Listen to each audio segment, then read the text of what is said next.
두 번째 과목입니다. 우리는 첫 번째 과목에서 잘 했어요. 왜? 만점을 맞았으니까 두 번째도 만점으로 가봅시다. 그래요. 21번인데요. 인간공학에 한 번 더 하려고 보여. 두 번째 과목 역시 뭐요? 21번은요. 인간공학장에 우리는 첫 번째 항상 인간공학의 연구 목적이 나오잖아요. 인간공학의 연구 목적은 뭐야? 첫 번째 항상은 안전성의 향상과 생산능률 향상에 안전하고 생산이 돼야 돼. 근데 여기서 가장 거리가 먼 것은 제품의 품질을 향상시킨다. 이런 말 들어봤어요? 없어요? 못 들어. 물론 품질이 향상되긴 돼야 되겠죠. 우리는 인간공학에서는 작업의 안전입니다. 안정성, 안전성 똑같은 말로 보시면 되고 쾌적성, 기계 조작의 능률성입니다. 그래서 이거는 차피니스라는 사람이 얘기했죠. 안전성 향상, 사고 방지, 기계 조작의 능률, 생산성 향상, 쾌적성. 우리 인간공학의 첫 장에 바로 여러분 시작할 때 이런 그림으로도 보였어요. 안전성, 쾌적성, 편리성, 효율성. 여기요. 실제는 안정보다는 안전이 맞는 말인데 이것이 여기에도요. 시험 문제가 정으로 계속 나온 거예요. 그래서 한 번 오타는 영원한 오타입니다. 그래서 안정이 아니고 사실은 원칙으로 하면 안전이 맞는 말. 이렇게 시험 문제 이렇게 나올 것이다, 여러분. 그렇게 그대로 했고 이거는 2014년 5월 25일 날 또 출제됐던 문제 되겠습니다. 2번입니다. FTA입니다. 요사이 우리는 FTA 체계를 그런 FTA가 아니고 우리는 결함수 분석을 말하죠. FTA에 사용된 논리 기호 중 여러 개의 입력 사상이 정해진 순서, 순차적으로 J, K 이렇게 해야만 결과가 출현되는 걸 뭐라 하고 이거는 하나 찾아놓고 이거는 사실 봐도 알아요. 벌써 여러 개의 정해진 순서 순차적으로 가면 AI, AJ, AK 순으로 보내게 이걸 가지고 우리는 뭐야? 우선적 엔드 게이트 이렇게 할 수 있고요. 두 개의 출력은 조합, 동시에 발생하는 베타 이렇게 쉽게 알 수가 있어요. 이거 그러면 이번 시험에 나오잖아요. 23번이에요. 신기술입니다.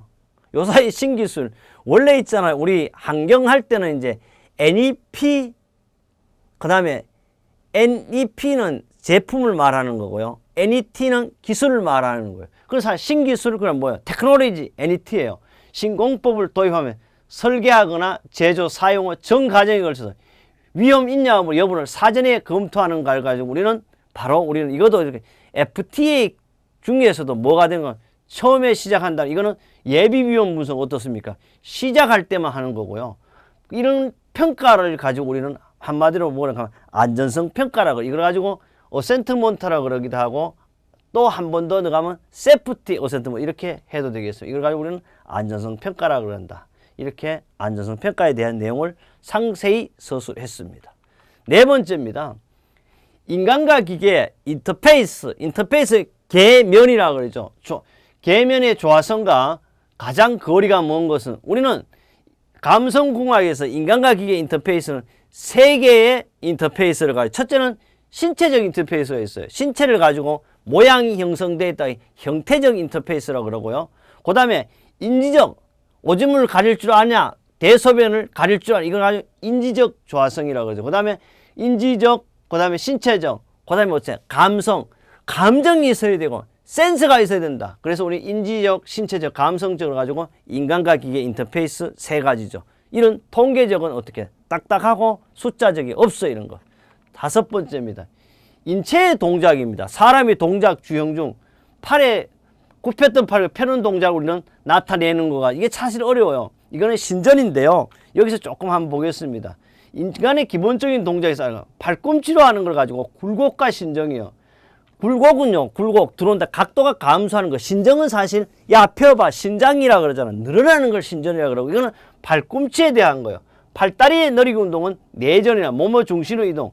외전 몸의 중심선으로부터 이동. 그래서 이걸 가지고 내전 굴곡 신전은 팔다리에 해당되는 거고 내전과 외전은 어떻게 다시 얘기해 굴곡과 신전은 팔꿈치에 해당되는 거고 내전과 외전은 팔다리에 해당되는 거. 해외와 해내가 있어. 이거는 손바닥에 대한 건 해외와 해내라 되겠습니다. 그 다음 26번째입니다. 단순 반복 작업이에요. 우리는 알아야 돼요. 단순 반복 작업을 한다는 것은 너무 쉬운 작업을 하는 거죠. 단순 반복 작업 쉬운 작업을 하는 건데 쉬운 작업을 하면 감각 차단 현상이 일어난다 그랬어요. 이런 질환의 발생 부위 사실 이렇게 하는 걸 가지고 우리는 뭐 디스크 현상이라고 그러죠. 이걸 가지고 이렇게 발생 부위가 다른 것은 건데 여기 알아둘 것이 이게 요부염자인지 사실 뭔 말인지 모르잖아요. 여기에 보면요 우리가 알아둘 거 허리 부위에는 요부염자예요. 그 다음에 수환증후군 이건 손이죠. 수 결절증 이거 알아둬. 손과 목 부위에는 요거 결쪽지죠. 그러니까 이건 손하고 목 부위에 해당되는 거고 요거는 요부염자는 어떻게 허리에 해당되는 겁니다. 그래서 이런 것도 사실 상당히 어려워요. 그래서 옛날 요추라 그러지 않습니까? 꼬리뼈 이런 거 생각하면 돼요. 이거는 전부 다 숫자 들어가는 건 손에 대한 결절증이라는 것은 여기 나와 있지만은 바로 손과 목 부위를 결절됐다 뭐 이래 된 거고 요부염자는 허리니까 이 부위도 근골격계 질환입니다. 전체적인 요사이는 뭐예요? 이거가 CTDS라 그러기도 하죠. 27번입니다. FDA 분석을 위한 기본적인 가정에 해당되지 않는 것은 FTA에는요. 첫째, 중복 사상이 없어야 한다. 중복 사상이 있잖아요. 엔드 게이트도 하고 OR 게이트도 하고 또 반복하고 있습니다. 답이 1번이네요.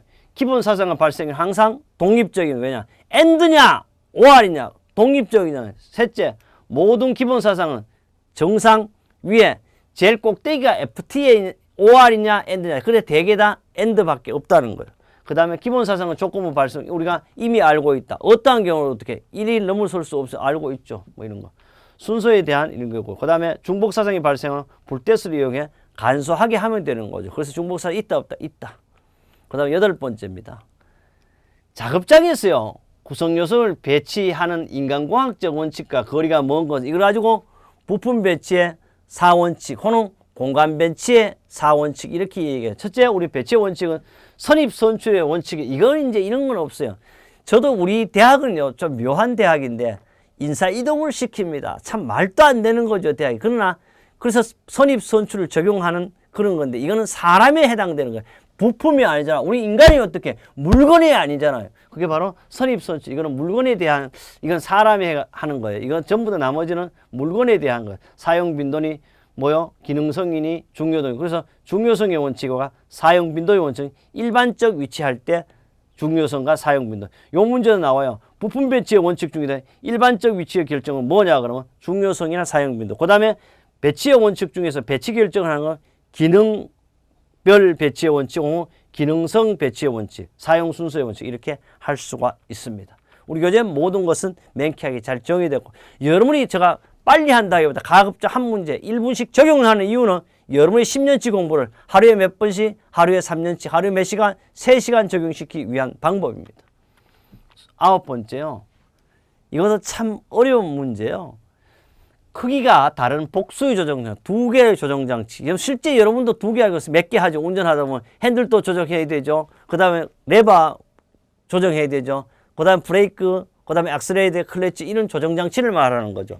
조정장치 촉감 만져봤을 때 구별할 수 있도록 설계할 때 구별이 가능한 최소의 직격의 차이와 최소의 두께의 차이로 가장 적합한 거 이거는 규정에 되어 있어요. 학자들의 직경 차이는 가급적 아무리 크고 작고는 1.3cm를 나타내고 두께는 0.95cm 정도로 해야 됩니다. 이런 것이 이제 크기를 위한 조정장치의 기준인데 이걸 또 조정이냐 그래서 조정과 조정에 대해서는 아직도 헷갈리는데 조정 써도 되고 조정해도 관계없습니다. 그래서 이거는 바로 크기의 차이를 쉽게 구분할 수 설계하고 직경은 1.3cm, 두께는 0.95cm로 나타내고 인치를 이렇게 할 수도 있고 그 다음에 촉감으로 식별 18개 손잡이 구성되는 3가지 표면 가공, 3가지 직경, 2가지 두께인데 시험 문제는 하여튼 직경은 1.3, 두께는 0.5 이거밖에 없다는 걸 기억하시면 되겠습니다. 이제 30번째 문제입니다. 이거는요, 똑같은 문제, 어떤 공장에서 10,000시간이에요. 만 시간 동안 15,000개의 부품을 생산하듯이 설비 고장으로 인하여 15개 불량품이 발생하는 평균 고장 간격 MTBF거든요. 사실 이걸 알기 위해서 고장률을 먼저, 고장률은 총 가동시간분의 고장 건수니까 10,000시간 곱하기 15,000개에다가 10,000시간 이거 옆으로 해도 그 다음 뭐요?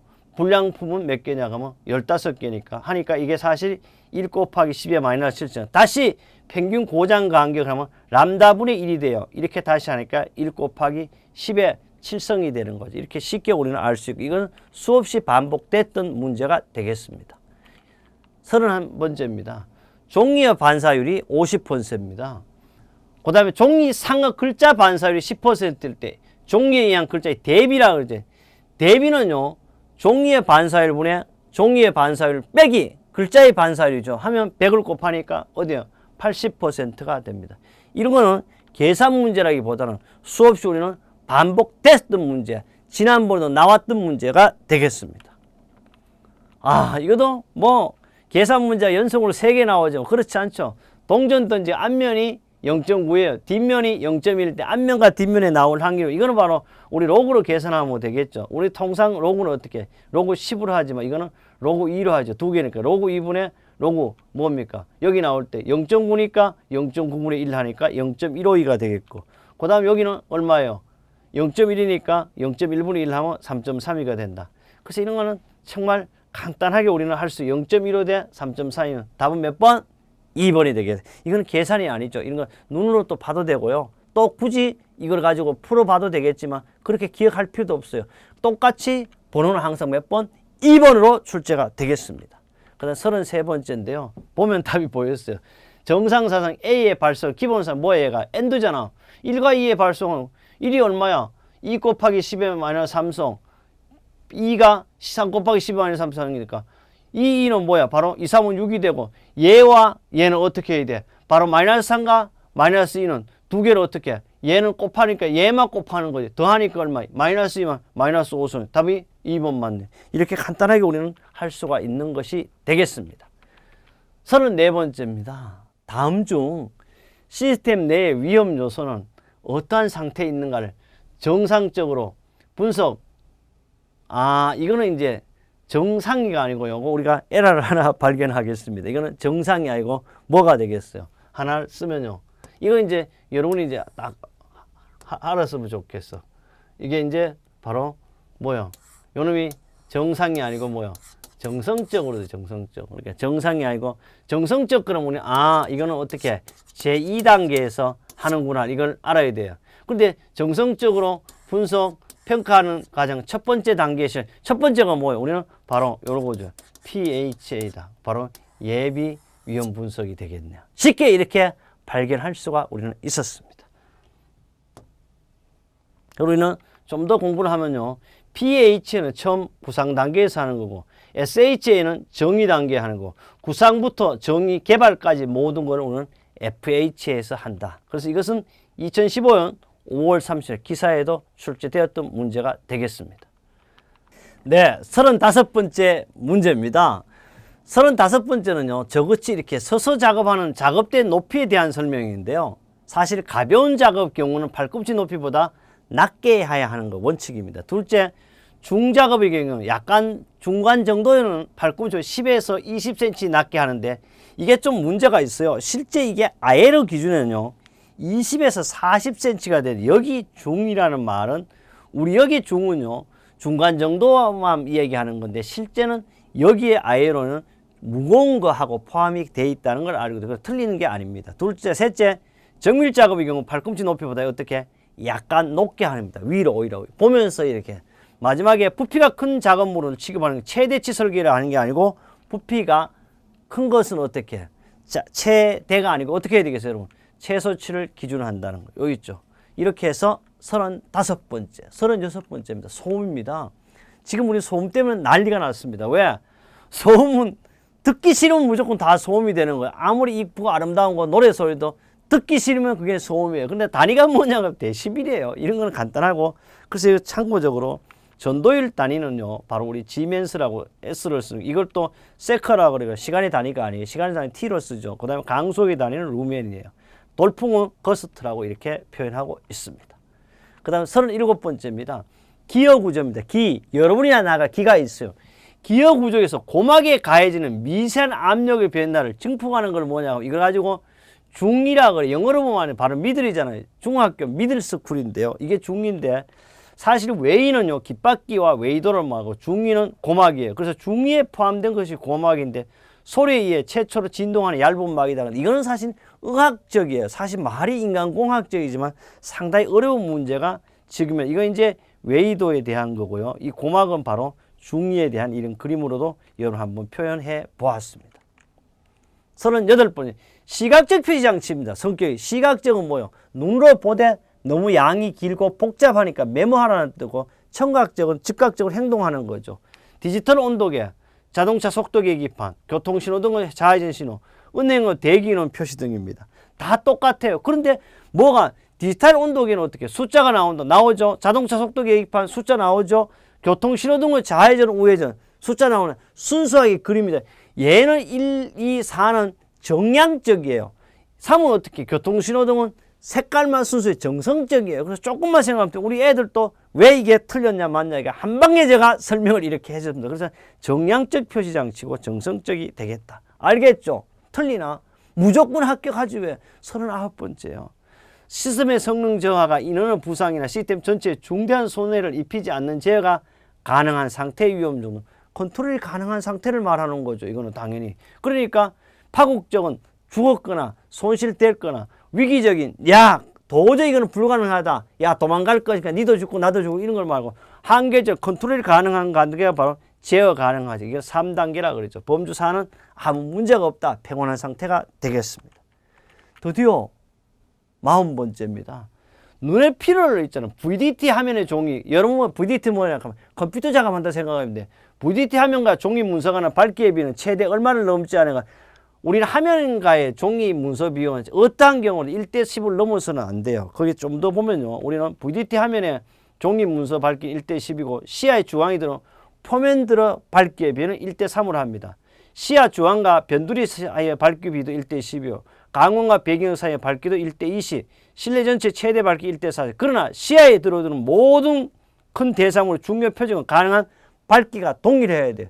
그래서 여러분 TV를 보거나 여러분 지금 정제수 강의를 모니터를 시청할 때도 사실 모니터와 이 전체 밝기가 가장 동일한 것이 좋다. 그러나 우리가 나오는 화면과 문서의 비는 1:10이 가장 좋다. 우리 이렇게 해서 몇 과목 마쳤다?